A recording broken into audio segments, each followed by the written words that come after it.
expertise in the tools that we use. So to start with, I'd like to see if we can have 3 volunteers come on up. So I'm going to just kind of randomly pick on a few of you. I see Kai drinking your coffee. Do you mind coming on up and being one of our volunteers? All right, so we're having 3 volunteers coming on up, and Kai, you can sit in the center. Let me see here. Let's look, I don't know, Andy? All right, so we'll have you come over on this side, and let's see, we'll pick someone on this side. How about Lewis? All right, so what we're going to do is we're going to ask them to log on to Health Connect, and Irene is going to help our volunteers open up onto their test patient. And basically what we're going to do is we're going to go through a very typical scenario for, and we're going to have them show how they use the tools, and you in the audience are going to observe them and basically see what they do, and we're going to provide some feedback as to how they're using the tools. But before we actually have to get started, we'll have Irene have the volunteers give a brief introduction. Sure. Tell us what your name is and which facility you work. Hi, I'm Louis Edelson. I'm in Community City. Great. Kai Tran, Fremont Medicine. Great. It's not on. Not on.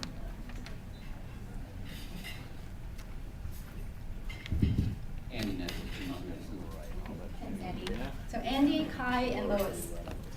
All right, so in case you don't get the entire history, gentlemen, that I'm sharing with you, all the history that I'm going to go through is also going to be on the sheet to the left of your computer.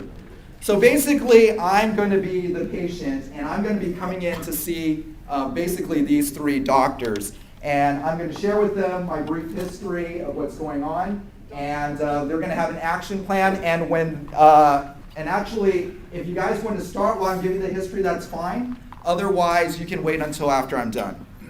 All right, so doctor, I've been having this low back pain for the last 3 months. I got into a car accident 4 months ago, and my back it's been hurting a lot. And I've been taking some ibuprofen, 3 over-the-counter tablets, and it hasn't been helping, and it's been so bad I can't sleep at night. No, I can pee fine, and there's no problem there. There's no bruise or rash on my back, and yeah, you know about my diabetes, and me also having chest pain a couple of years ago. So doctor, what are you going to do for me? All right, so we're going to give you 3 minutes. Go ahead and get started, and what you're going to need to do is document my history, update the problem list and everything about me if it's not there, and you're going to order the pertinent labs, medications, and patient instructions and ABS all in the next 3 minutes.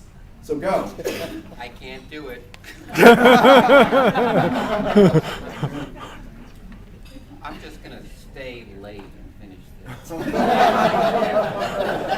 Okay, so 6 o'clock, you're now back in your office. Actually, I'm going home first. Okay. I'm logging on. So I'll be going to my car right now. So now 10 o'clock, after you called the physician help desk to help you log into your computer that doesn't work at home, now you're on. Where's my glass of wine? All right.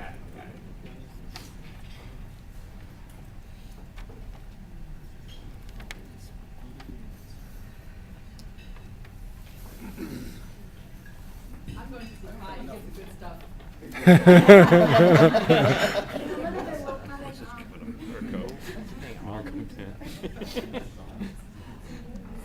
For the audience, if you could observe all the 3 different monitors on the screen and then see if there's any variations. And in a little bit, we're going to point out some of the tips and tools that they have used. And you could offer suggestions in a little bit too.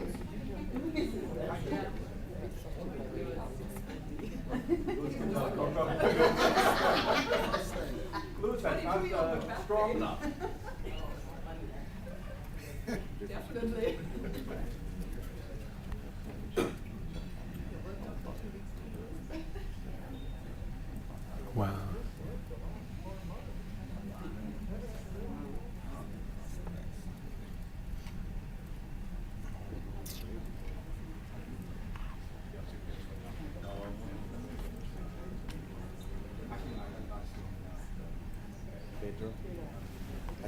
practicing on this one.